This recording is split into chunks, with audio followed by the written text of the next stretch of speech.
Ում կամ ինչի վրա ենք դնում մեր հույսը, երբ ընկճված ենք, տրտմած, կոտրված, խաբված, պարտված ու կորցրած։ Ում կամ ինչի վրա ենք դնում մեր հույսը, որպեսզի լինենք ամուր, պաշտպանված հզոր։ Արդյոք մեր ունակությունների, օժտվածության, ժառանգացի, մեր ուժի կամ գուցե այլ մարդկանց, մեր ընկերների ու հարազատների, գուցե հանգամանքների, պատեհառիթների, գալիք ժամանակների, բարի բախտի ու հաջող ճակատագրի, ինչ-որ խոստումների։ Իսկ մտածել ենք, ինչու ենք մեր հույսը դնում ինչ-որ մեկի վրա, չէ որ ոչ ոք կատարյալ չէ։ Միամտություն չէ հուսալ անբավ հարստության, անհաշվելի ինչքի, մեծ անվան ու բարձր դիրքի վրա։ Հենց այնպես ասելու համար է Սաղմոսն ասում. «Ձեր հույսը դրեք նրա վրա, ժողովուրդների ողջ բազմություններ, բացեք նրա առջև սրտերը ձեր, քանզի Աստված օգնականն է մեր, հավիտյանս հավիտենից»։ Միթե Տիրոջ ձեռքն անկարող է փրկել, կամ նա ծանրացրել է իր ականջը, որ չլսի։ Սա էլ ասում է Տերը, ամրացնելով մարդուն իր հանդեպ ունեցած հույսի մեջ։ Ըստ սուրբգրային այս հուշումների, հույսն առ Աստված միակամուր և փրկարար միջոցն է։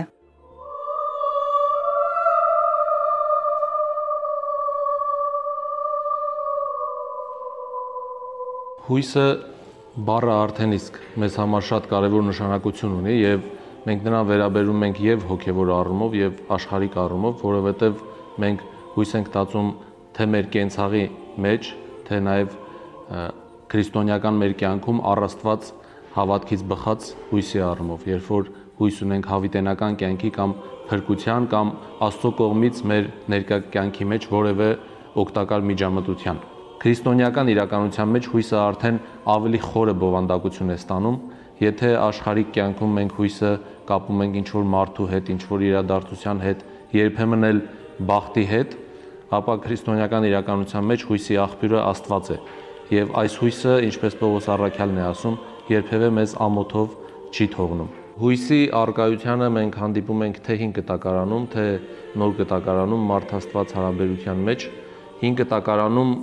այդ բառը, որ եբրայերեն օգտագործվում է, տիկվահ բառն է, որ ավելի շատ նշանակում է ամրություն եւ վստահություն իրենց լեզվական իմաստով, եւ այդ վստահությունը հիմնված էր Աստծո կողմից իր ժողովրդի հետ կատարած տարբեր հրաշքների եւ տնօրինությունների հետ, ու իրենք այդ հիշատակը անընդհատ վերհիշելով արթնացնում էին հույսը, որը որպես հեռահար նպատակ ուներ Մեսիայի գալուստը։ Նրանք այդ նույն հույսով ու վստահությամբ էին սպասում Մեսիայի գալուստին։ Նոր կտակարանում հունարեն էլպիս բառն է օգտագործում, որ թարգմանաբար նշանակում է վստահություն ավելի շատ ապագայի հանդեպ,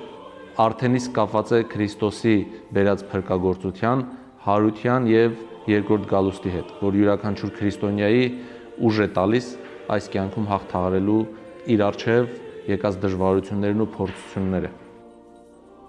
Հույսը մեծ մասամբ նաև կրոնական գաղափար է, որը հաճախ նշանակում է, որ հույս ունեցողը հավատում է, թե անհատը կամ հավաքական խումբը կհասնի դրախտի գաղափարին։ Կրոնական տեսանկյունից հույսը կարող է դիտվել որպես հոգևոր նվաճումների նախապայման և կամ կողմնակի արդյունք, ինչպես նաև կարելի է մտածել, թե հույսն է ծնում հավատ։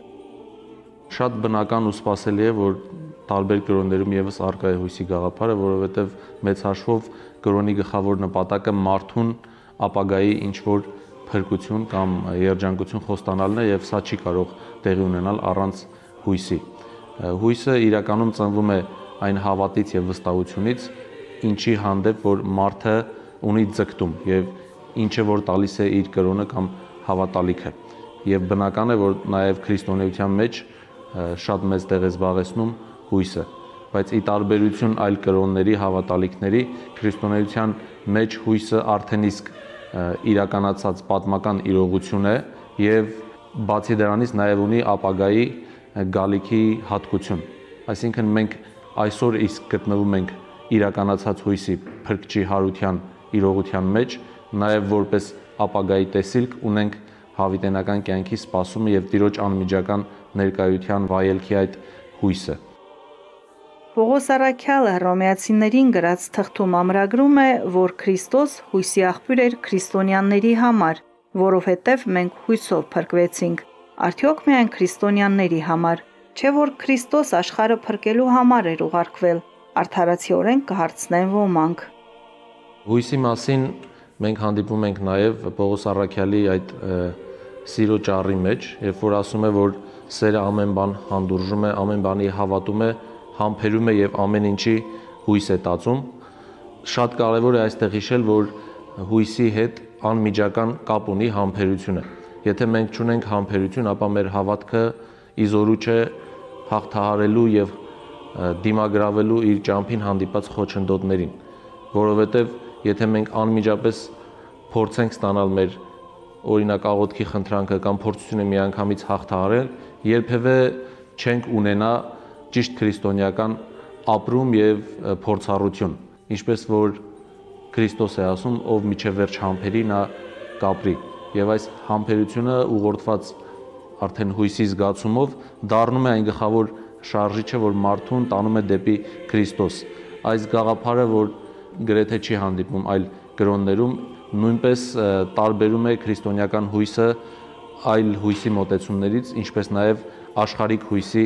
մոտեցումից։ Կարևոր է նաև հիշել Պողոս առաքյալի մյուս խոսքը, երբ նկարագրում է, որ քրիստոնյայի հույսը կապված է նաև Աստծո փառքին մասնակից լինելու հետ, եւ սրանով նույնպես տարբերվում է քրիստոնյայի հույսը մնացած մեզ մատուցվող այսպես կոչված հույսերից։ Երբ որ ընթերցում ենք եկեղեցու հայրերին, ապա նրանց մոտ այսպիսի նկարագրություն ենք հանդիպում, որ քրիստոնյայի համար հույսը ծնվում է փորձության հետ համատեղ եւ կարծես թե ձեր ձեռքի միշտ քայլում է փորձության հետ, բայց ի տարբերություն փորձության հույսը աներևույթ է եւ անտեսանելի, մինչդեռ փորձությունը միշտ տեսանելի է եւ մեզանից է կախված, որ մենք կարողանանք փնտրել գտնել այդ հույսը եւ դրանով հաղթահարել փորձությունները եւ այդ հաղթահարելու ճանապարհին ձևավորված առաջացած փորձառությունը արդեն իրապես մեզ ամոթով չի թողնում։ Նա ով զգում է Աստծո ներկայությունը փորձության ժամանակ իր կողքին, ոչ թե միանգամից օգնությունը եւ անմիջական փրկությունը, այլ Աստծո ներկայությունը փորձության հաղթահարման ընթացքում այդպիսին երբեք ամոթով չի մնում։ Ինչպես ասվում է, հույսը չի երևում, չի շոշափվում, բայց խիստ ներկա է աներևութապես։ Հույսը չես տեսնում, այն զգում ես եւ գործի դնելով գնում ես նրա հետևից։ Քրիստոնեության մեջ հույսը կարիք ունի քրիստոնյայի կողմից ջանքի եւ որոշ իր կողմից ներդրումի, որովհետեւ քրիստոնեական կյանքը չի ենթադրում անգործություն ու միայն հավատք կամ սիրո խոստովանություն, այլ անմիջական ենթադրում է գործ։ Գիտենք, որ հույսը ծնվում է հավատքից եւ հույսն ու հավատքը համարվում են սիրո այդ երկու թևերը, որ սերը իրապես դեպի երկինք են բարձրացնում, առանց այդ երկուսի սերը կիսատ է լինում, բայց սերը գիտենք, որ իրենից ենթադրում է առաջին հերթին գործառույթ, շարժում եւ մեր կողմից ինքնաբուխ այդ սիրո արտահայտությունը։ Նույն կերպ հույս ունենալու համար մենք կարիք ունենք մշտական աշխատանքի, առաջին հերթին աղոթքի, որպեսզի կարողանանք մեր հարաբերությունը Աստծո հետ վերանորոգել, եւ եթե մեր կապը Աստծո հետ ամուր է, ապա հույսը սկսում է գործել։ Քրիստոնյայի կողմից հույսի գործադրման գեղեցիկ նկարագրություն է տալիս Պետրոս առաքյալը իր առաջին թղթում ասելով. «Եվ պատրաստ եղեք միշտ պատասխան տալու նրանց, որ հարցնում են ձեր մեջ եղած հույսի մասին»։ Այսինքն քրիստոնյայի կյանքը, նրա այդ երջանկությունը, որ գալիս է Աստծո հետ հարաբերությունից, ունենում է իր արտահայտությունը, թե իր արտաքին կյանքում, թե կենցաղում մարդկանց հետ հարաբերություններում, նաև մարդու դեմքին երևում է այդ ուրախությունը քրիստոնեական, եւ Պետրոս առաքյալը ասում է, որ միշտ պատրաստ եղեք ձեր այդ հույսի մասին հայտնելու։ Այսինքն այդ ուրախության կարևոր պատճառներից մեկն էլ նա է, թե մարդու ներսում ինչ հույս կա, եւ այդ հույսը իրապես նրա ներսը լցնում է ուրախությամբ։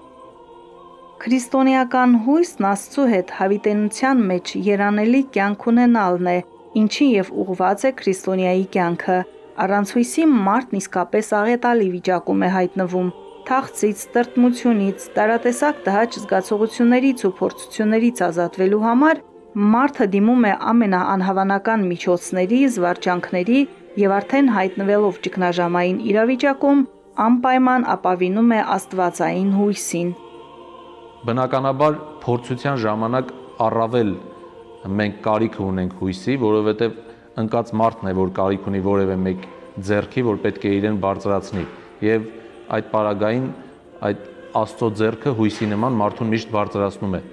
բայց բացի փորձություններից մենք ամեն օր կարիք ունենք այդ հույսի։ Նման այն իրողության, որ մենք միայն դժվարության ժամանակ չէ, որ հավատում ենք Աստծուն կամ նրան խնդրում ենք օգնել, այլ հակառակը մենք ավելի շատ մեր լայն օրերին, ուրախ օրերին պետք է աղոթենք ու փառաբանենք Աստծուն, նույն կերպ նաև սիրո պարագային մենք միշտ ենք սիրում Աստծուն, թե փորձության ժամանակ եւ թե մեր հանգիստ օրերին։ Հույսը քրիստոնեական կրոնի 3 աստվածաբանական առաքինություններից մեկն է, հավատքի եւ սիրո կողքին։ Կորինթացիներին ուղված նամակում ասվում է. «Արդ մնում է հույս, հավատ, սեր, բայց սրանցից մեծագույնը սերն է»։ Այս 3 առաքինությունները կարծես գործում են միասին, ինչու է առանձնացվում սերը։ Յուրաքանչյուր քրիստոնյայի համար պարզ է, որ Աստված ինքը հենց սեր է եւ ամեն ինչ որ մենք ունենք այս աշխարհում, մեր կյանքը, մեր ժամանակը Աստծո սիրո բխման արդյունք է։ Եվ բնականաբար առաջին տեղում պետք է լիներ սերը։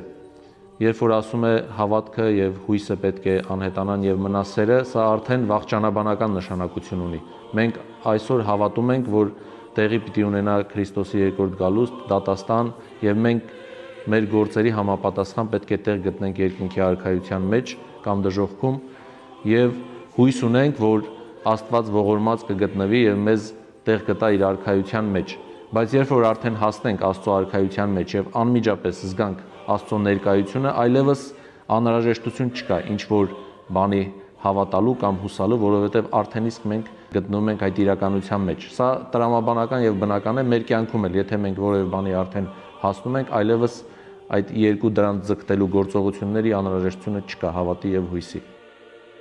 Ամենայն հավանականությամբ մարդը կարող է հայտնվել մի իրավիճակում, երբ կարող է կորցնել հավատը, չզգալ սերը, բայց առանց հույսի անհնարին է։ Նույնիսկ ասվում է կենցաղում շատ հաճախակի գործածվող արտահայտությունը. հույսը վերջինն է մեռնում եւ հակադրվում է առաքյալի խոսքին, որ ասում է, թե հույս, հավատ, սեր, բայց սրանցից մեծագույնը սերն է։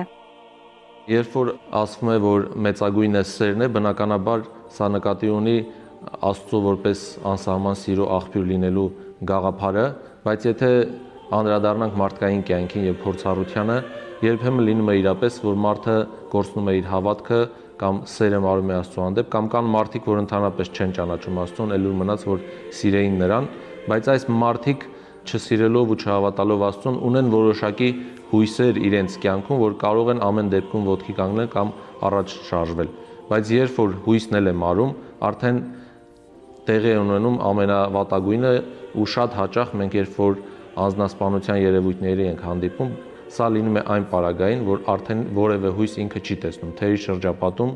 եւ նաեւ Աստծո կողմից որևէ օգնություն չի սպասում։ Իսկ այն մարդը, ով ունի Աստծո հանդեպ հավատք, եթե անգամ երբեմն տկարանում է նրա հավատքը, ապա այդ հույսի լարը մի տեսակ անխզելի է մնում եւ նորից նրան բարձրացնում է։ Այստեղ կարևոր է հիշել նաեւ աստվածաշնչային բազում կերպարների, որ շատ հաճախ Աստծո կողմից մեծ հրաշքներ, մեծ գործեր տեսնելուց հետո անգամ հուսահատվում էին, բայց նորից հետ էին կանգնում,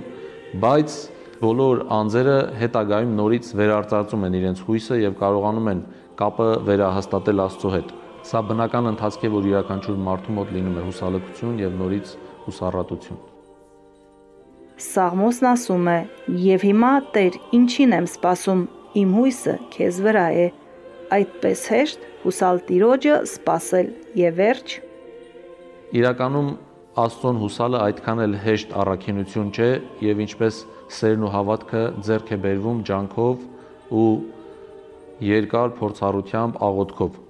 Բայց երբ որ մարդը արդեն հասնում է այն վիճակին, որ իրապես ճանաչում է Աստծուն եւ գիտի, որ Աստված երբեւե իրեն մենակ չի թողնելու, այս պարագային արդեն հույսը համարվում է ձեռք բերված առաքինություն, որ ուղեկցում է մարդուն ամբողջ կյանքի ընթացքում։ Գրիգոր Նարեկացին խոսելով իր անձի մասին ասում է. «Քանզի ոչ թե արդար եմ, այլ հուսով եմ, որ քո ողորմությամբ կյանք կգտնեմ»։ Քրիստոնյայի հույսը այսպիսին է, որ մենք երբևէ մեր արդարության վրա չենք հիմնվում, այլ մեր հույսը բխում է Աստծո սիրուց եւ սիրուց առաջացած այն ողորմությունից, որ Աստված պետք է ցուցաբերի յուրաքանչյուրի հանդեպ։ Այս Աստծո սիրո ճանաչումը, Աստծուն որպես ծնողի ընդունելը կարելի է ասել դառնում է մշտական հույսի աղբյուր մեզ համար։ Սպառազինվել հույսով, որովհետև հույսը երբեք չի ամաչեցնում, եւ ով հույսը Տիրոջ վրա է դրել, Տերը նրա հույսը կդառնա։